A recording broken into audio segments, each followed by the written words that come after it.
Uh, hey guys, it's Johnny L. Most of you guys just probably know me as Johnny, but it's been a few years since I've made music or video, really about anything related to what I'm doing. But I'm doing a lot of charity work. For those of you who don't know me, I'm a cancer survivor. I made music back in the day. I've donated 100% of proceeds to the charity I'm affiliated with, which I'll get to in a moment. But for the past few years, I've been helping around with things like American Cancer Society, the Thyroid Head and Neck Cancer Foundation, the Gilda's Club Chicago, and then the one I'm affiliated with, which is CNCF, which is Children's Neuroblastoma Cancer Foundation. I was at our conference the other day, just actually ended today, I believe, and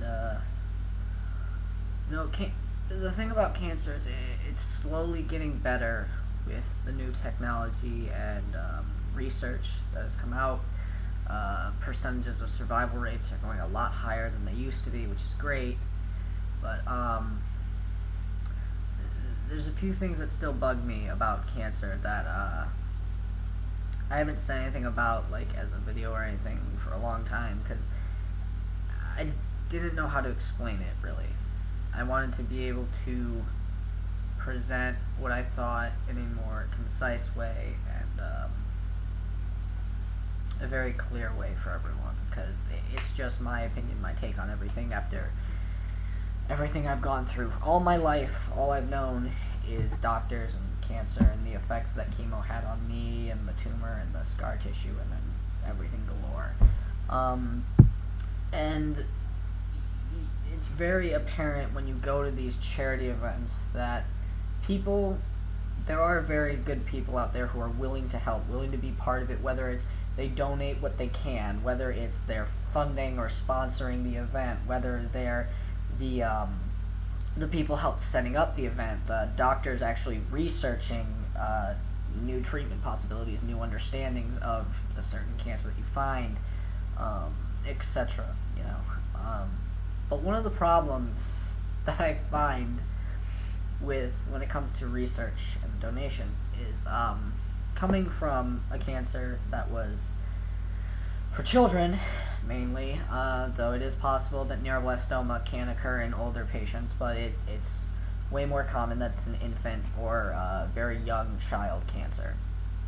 One thing about the National Cancer Institute, the NCI, is they get a lot of public funding from the government and a lot of outside benefactors, I'm sure. The list goes on. But the problem with this is that only 1% is given to children, cancer-wise. So if you think about it, if we're talking money, so for every $100 that is given to the NCI, only one of those dollars goes to children's cancer, in general.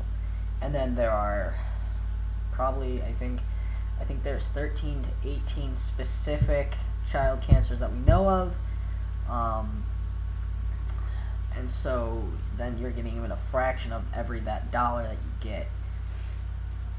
Now, what I find troubling is that when you have, and allow me to put out politics here, I'm not talking politics, but when you have politicians and people always saying, children are our future.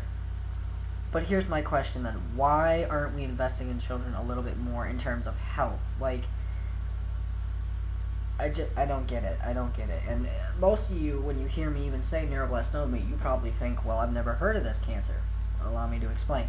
A neuroblast is a nerve cell that is in development. So at any part of your body that has a nerve, which is all over your body because there are millions, it can become cancerous. It's more typical that it happens kind of in the thoracic area down to the abdomen area, but again, it can spread anywhere. In my case, it was around my adrenal gland, and then it metastasized to liver and bone. But the thing about it is it's not known at all. cancers like leukemia, breast cancer, testicular cancer, they're so widely known that by saying it 90% of the time, almost to 100, I can't guarantee it, but I'm pretty sure that most people would know those cancers. When I say neuroblastoma, probably 1 out of 10 times do I get someone who actually knows it. Now, the times that I get it more common is being at college, talking to biology students all the time, because I'm a bio major myself, hoping to be a doctor. Of course they know, because we have to study this stuff. But for the common everyday person, they don't know. And now I'm not saying that neuroblastoma deserves limelight. I'm not. I'm just saying that it needs to be more apparent about cancers that no one knows. I myself, as a cancer survivor, am probably ignorant to a certain type of cancer that I've never heard of. I am not the know-all, end-all to everything cancer. I would never say that. But it all comes back to the fact that not only are a lot of cancers not well known, but that only 1% is going to children's types of cancer, which is so just bewildering to me. And now, again, another thing, I'm not going to say that I know what the distribution of money should be, because I don't. I can't say that I'm qualified to say, oh, it needs to be 50-50. I'm not going to say it needs to be 60-40, anything. Like, I just don't feel that 1% to 99% sounds like a fair distribution of wealth, you know? And I get the economy is another issue, getting funding is another issue, debt. I mean, there's a lot of variables that go into this, so I get that we work with what we got. I get it, I really do. But that's one of the main concerns I have as a cancer survivor, that especially when I go to these conferences, like, I'm gonna try not to get emotional. When you look at these kids, and you think to yourself, as a cancer survivor myself, I say, I can't believe I went through this and survived it. But then you think, like, well, you know, I'm glad that I did. And then you look at them and you think, I can't believe how they endure it, I feel so much for them, because for me, when I was young, I had this thing about cancer. I didn't like it. I hated everything about what had happened to me, in the sense of where I always thought, why is it me? Why did this happen to me? And everything like that. And, you know, for a while I thought like that because I was young, and then around 10 years old, I was in the doctor's office. I was in Children's Memorial in Chicago, what is now Lurie's Children's, but I was on the cancer floor, and I'm sitting there complaining to my mom, like, oh, I don't want to be here, blah, blah, blah, and she goes to sign one of the papers or whatever, saying, you know, we're here, and blah, blah, blah, wait for the oncologist to show up. And there was a kid next to me, hooked up to an IV, and I'll never forget, he just looked at me with this sick look in his eyes, and, you know, he just said to me, like, I just want to get better. And it kind of hit me that I was lucky to be here, and I shouldn't be complaining as much as I was. And so from that point on, it changed my outlook to, you know what, instead of why me, why should it be anyone else?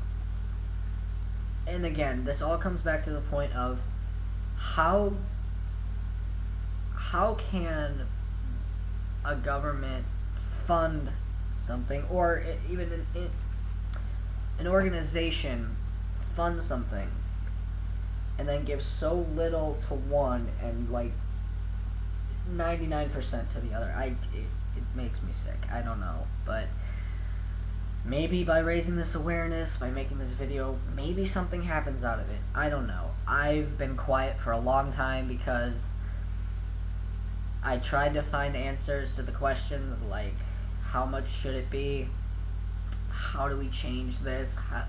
And I still don't have much, because there's so many variables, there's so many other diseases out there. It's not just cancer. I understand there's Alzheimer's, there's AIDS, there's Parkinson's, excuse me. There's a lot of problems out there in the medical field that cancer doesn't deserve the only limelight. Everyone deserves funding. But when you're dealing with the NCI specifically, that's where I have a problem, because I don't understand how the funding is so completely off, with 1% for children cancer and 99% for anything else. But, and then moving on from there, another thing I want to say, and this is not out of pity, this is just something to bring to the light of people who don't understand, who have never dealt with this, and I hope no one, I wish no one had to know what this was, but, don't think that just because somebody survives like me, that the fight is over, because the thing about cancer is it's never over. The routine scheduled PET scans, the routine scheduled blood draws, the routine scheduled anything that could go wrong does go wrong, possibly. You know, it's Murphy's Law type deal. Me, I don't have a gallbladder anymore. I haven't had one since freshman year of high school. I've had probably over more surgeries than I can count on my fingers anymore. I have heart medicine, all this. It's like there's so much that has happened to me. And I hear it all the same from the other cancer survivors that I talk to at my charity and at other charity events. We all talk. And the funny thing is that no one's story is exactly the same. And you're probably thinking, well, yeah, that's obvious because, oh, if you have a different type of cancer, whoop, or it comes in a different spot. But here's the thing. Everyone walks away from cancer with a different perspective on how things work. One friend of mine, who I won't name, but you know, they had cancer a while ago, and we were talking we were waiting to talk to a professor or something, and we were talking about, oh, when was your last PET scan? Oh, aren't those things annoying? And yeah, I had like 5 or 6 vials of blood taken from me, where everyone else gets like 2, typically, I think. And we're laughing and making jokes about that, but then I was talking, and I said, you know, I'm part of the Relay for Life here on campus. Like, we're trying to get more survivors involved, because I'm the only one that I knew of, like, on our committee, at least, who was a cancer survivor, and I was trying to, and they were like, oh, I'm not really into talking about it, which is fine. It's perfectly fine. Everyone is different, like I said. But the thing that I don't like is when people assume, they look at me and they think, oh, you're fine, you don't have cancer anymore, and I say, well, yes, you're right, I don't, and I'm very blessed to not have that. I'm very thankful.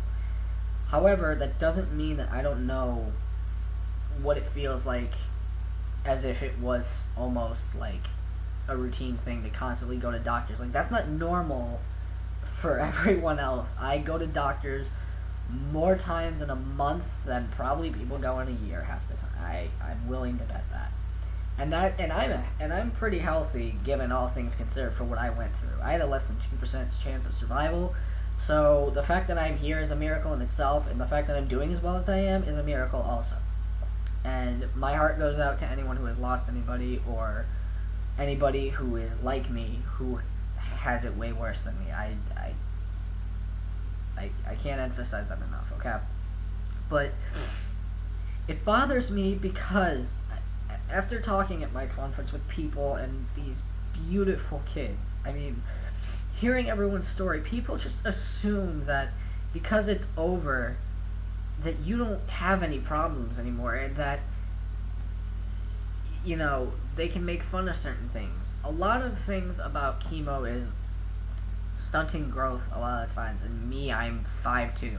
Whether it's because I'm Italian and my family and I are just relatively short people, or whether it's because, oh, I could have been 5'5", but the chemo stopped me. I don't know, but there was a girl at my conference, again, no names, but, you know, she read her story at one of our outing things, and it was heartbreaking to hear somebody else had gone through things that I had gone through, but she took a different perspective. For a long time, when people made fun of me for being short, I was angry, and I always asked my parents why, was I so different, and why did they keep picking on me, and I always got mad. I tried to not get defensive, but then eventually I would. Where she told me she never got defensive, she just kind of understood it as, you know, they don't understand what it's like to go through this. And that's what's interesting, is that even though we go through so much, everyone comes out with a different story, and it's never the same outlook, but it still helps teach us different things. And so by people looking at us as if our fight is over, it never is. Cancer is a lifelong battle, let me tell you that much. And it's something else. I don't know. I guess what I'm trying to say at this point, from all the things I've talked about, is that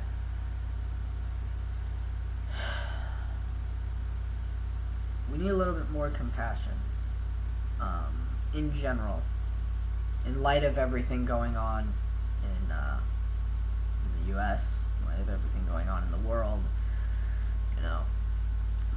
But when you take someone who has gone through so much and they continue to, and they're acting in a normal sense, never just assume things about them. Like, that's what's, I don't know, maybe I might be rambling at this point. I don't know, I had to get something off my chest. It's been a long time of me thinking, a long time of me trying to decide what I wanted to say.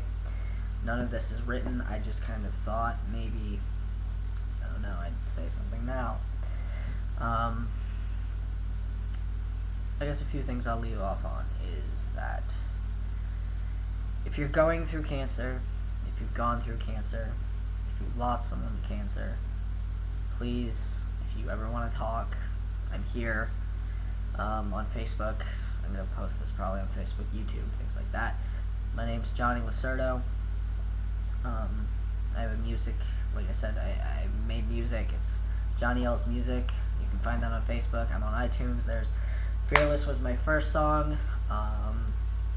And then I made a 3-song album called Different Colored Eyes, Same Vision, because my right eye is blue, my left eye is green, and that was from surgery, and so that's a long story too. But if you want to know about me, if you want to know about my story, if you want to hear about some amazing stories of people I have met, people I have had the pleasure of knowing, and then the unfortune of losing, or possibly the fortune of keeping around, please, you can contact me. If you're a neuroblastoma survivor especially, and you have not heard of our organization, CNCF, our conference just had, I don't know how many families, I don't want to say numbers that I don't know, but there was a lot of people there.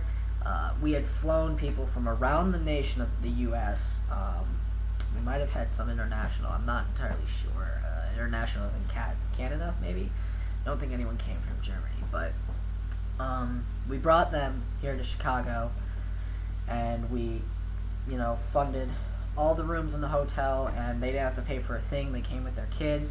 The parents got lectures from doctors and researchers in the field of oncology, of new treatment options, new things they're doing to try and detect cancer sooner, or a more clear, concise picture of what is happening to the body, as the kids go off in a room and they have a lot of fun with our great volunteers and great people who help just in general. They offer to come and provide services like face painting and stuff for free, which is beautiful. Look up www.cncfhope.org. I'll provide links and everything. Yeah, and I guess that's all I wanted to say. So if, again, thank you everyone for listening. I hope that with this, I don't know, we raise awareness of cancer and just maybe kind of how to deal with it. I don't know. Thank you for listening, guys. Johnny out.